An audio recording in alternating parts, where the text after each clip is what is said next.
7 First Alert Weather. Still an awful lot of snow up in some of those mountains, and we still have these warm temperatures. So rivers likely swelling, all mountain locations as well as the valley. You know, at this particular point, just be very, very cautious. Look at the high temperatures today. Now, it wasn't as warm as what we had over the weekend, but as you can see, it's up close to about 80 degrees. And for tomorrow, 80 happens to be the number around all of the Magic Valley and most of your central mountains. High temperatures will be up around 70 degrees. Take a look at McCall. Temperature is 68. Same thing for Donnelly. Down here throughout valley locations, temperatures tomorrow will be back to those mid-80s, still trying to swing at that with some of these warmer temperatures. You see 86 degrees for Boise and Meridian at 86, so looks like the number back into the 80s for tomorrow. I do see some cooling coming into the area, though. If you look at the 80 in Boise, but look to our west, this green area along through here is slowly pushing in. As you notice, temperatures are down into the 60s, and that's the possibility that we'll see by the time we get into Friday. And this is what it does, of course, to our allergy forecast.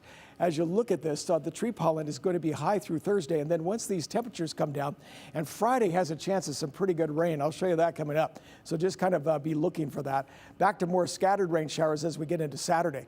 But as you look at the rain amounts, this moves over the next couple of days.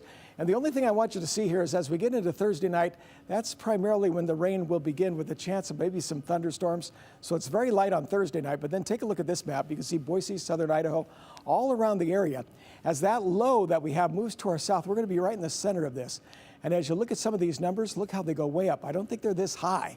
Wow, over an inch in Twin Falls, I don't think so. But it's just showing that right now model projections are that this storm system is going to be doing a pretty good rain shower as we get into Friday. As you look at the future cast, it just shows us some of the timing. Now, notice into Wednesday, Thursday, the mountains get a few isolated thunderstorms. You can see that here for Thursday, so not really trying to come together yet. But you know how it's coming up from the south as that low to our south pushes some of that moisture up our way.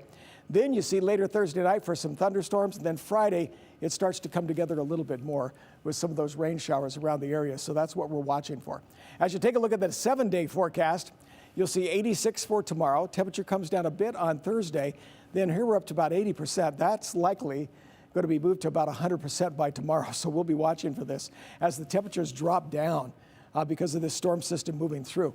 And as you notice, for Saturday, it's 62 degrees, and you'd think, well, it's going to be cooling down through here. That's better. And it is in a way, except for the fact when you get some of those drenching rains and the possibility of that in some of the mountain locations, you're going to be talking about seeing this snow melt again, continuing at a pretty high pace. So next week, temperatures are into the 60s, and most indications from here as we get to next Tuesday, starting on Wednesday, Thursday, and Friday, we could be seeing those temperatures getting back up into the mid-70s again. Not looking like the 80s, but at least the mid-70s. So we got a number of changes that are going to be coming up in this weather. I guess that's typical to spring. But anyway, it's too bad to see the temperatures cool with all that rain. There's several people looking at Saturday, and granted it's a weekend, but also Boise State's graduation is taking place Saturday morning. It's going to be outside. Oh, it is? So there might be a chance you can see some showers there. There's going to be some pretty good rain into Friday and Friday evening. Right. And so right now it's going to be kind of letting up a little bit more towards Saturday morning. Okay. But it's still pretty wet around the area and still a chance of some showers. Yeah. Ponchos over the cap and gowns. I'll be watching that That's fashionable. as we get closer to Saturday. Okay, so watch Rick's forecast, guys. We're back after